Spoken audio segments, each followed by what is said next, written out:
বাঁশ শিল্প বাঙালি সংস্কৃতির একটি বড় অংশ। একসময় গ্রামীণ জনপদে গৃহস্থলী, কৃষি, ব্যবসা ও দৈনন্দিন কাজের ক্ষেত্রে বাঁশের তৈরি সরঞ্জামাদির ব্যাপক ব্যবহার থাকলেও বর্তমানে সে জায়গা দখল করে নিয়েছে প্লাস্টিক সামগ্রী। তবে এখনও জীবন জীবিকার তাগিদে বাপদাদার এই পেশাকে ধরে রেখেছে কিছু সংখ্যক পরিবার। বাঁশের পণ্য তৈরি ও বিক্রি করেই চলে তাদের জীবনযাপন। বর্তমান সময়ে দ্রব্যমূল্যের দাম বেশি হওয়ায় স্বল্প আয়ের এ পেশায় টিকে থাকা কঠিন হয়ে পড়েছে। আমি 1984 সাল থেকে বাঁশের কাজ করি এবং বেশিরভাগ করি ছাদের কাজ এবং ডিজাইনের কাজগুলো করি বেশিরভাগ।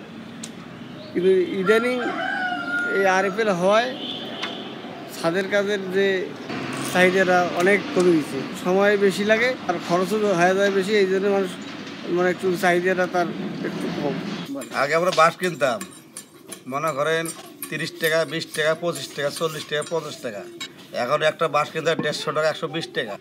আমাদের ব্যবসা মনে করেন যে ঘাটতি, বিভিন্ন মনে করেন যে জিনিস বাড়িছে, প্লাস্টিক, কুলা, চাইলন, বিভিন্ন জিনিস বাড়িছে আর কি। বাইরে হওয়াতে মনে হয় যে আমাদের ব্যবসাটা চলে কম, যেটুক চলে এটুকু আমাদের আয় হয় না। এখন যে ব্যবসা ধরার মানে যে 500 টাকার বিক্রি করি, 300 টাকা বাঁশ কিনতে হয়। 300 টাকা থাকে, 300 টাকা চাল কিনবো না, ডাল কিনবো না, তরকারি কিনবো না, মানুষ বাঁচাবো। যদি আমরা আগে বেচতাম 100 টাকা জোড়া, এখন বেচালে আমাদের 50 টাকা জোড়া ডেলি। 50 টাকা করে 100 টাকা কই, আর বাল বাচ্চা নিয়ে আমরা খাইতেছি, এটি পৃথিবীপালন করতেছি, এটি আল্লাহর কাছে দোয়া করি। আমাদের এই মালটা বিক্রি হয় 100 টাকা, কিন্তু এই মালটা সারাদিনে হয় না 3টা। একটা মজুরির দাম 400 টাকা, আবার একটা বাঁশ কিনে লাগে কমসে কম হলে এই কুলের বাঁশটা কিনতে গেলে 200 টাকা লাগে। 200 টাকা দিয়ে একটা বাঁশ কিনিয়ে সারাদিনে 3টে কুলে যদি হয় একটা মজুরি দিয়ে, তাহলে 3টে কুলের দাম আমরা পাই 300 টাকা বাজারে বিক্রি করি, কেউ আবার আরো 10 টাকা কম দিয়ে যায়। তাতে কিন্তু আমাদের পোষায় না, কিন্তু এখন বুদ্ধি নাই, এখন এটাই শিখছি বা এটাই করতে হবে। এখন ওই বউ সহ সবাই ফ্যামিলির আমরা যা 5 জন থাকি, 4 জন থাকি, আমাদের ওই মজুরির হিসাব না করি পেট বাঁচানোর কথা। ফ্যামিলির মানে মা, বোন, বিবি, এক কথায় যে কয়জন থাকে ফ্যামিলির সবাইকে কাজ করতে হবে, নইলে পোষাবে না। কারণ আমার মজুরি 500 টাকা, আমি এটা হিসাব করছি, বউ সহটা হিসাব করিনি।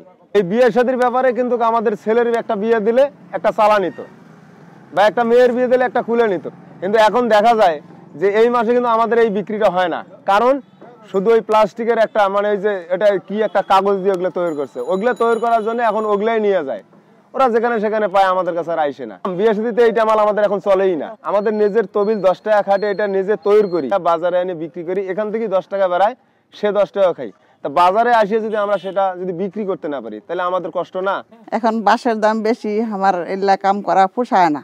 আগে যখন মনে করেন পুরুষ মানুষে করছে একলা, তখন চলে না, এলা আমরা সবাই মিলি করি, কোনো মতন এক না চলে। সংসারের কাজও করা লাগে, এটাও করা লাগে। আমরা সংসারের কাম কাজ ছাইরা আমরা সবাই মিলা করি। কামলা নিলে মনে করেন পোষায় না। আগে মনে করেন যখন না করছি তখন তো আমার খুব কষ্ট আছে, কোনো মতন আগের চাই এক না ভালো চলে। বেচা কিনা শোক সময় আর ঠিক মতন হয়, শোক মাল তো আর বেচা কিনা হয় না।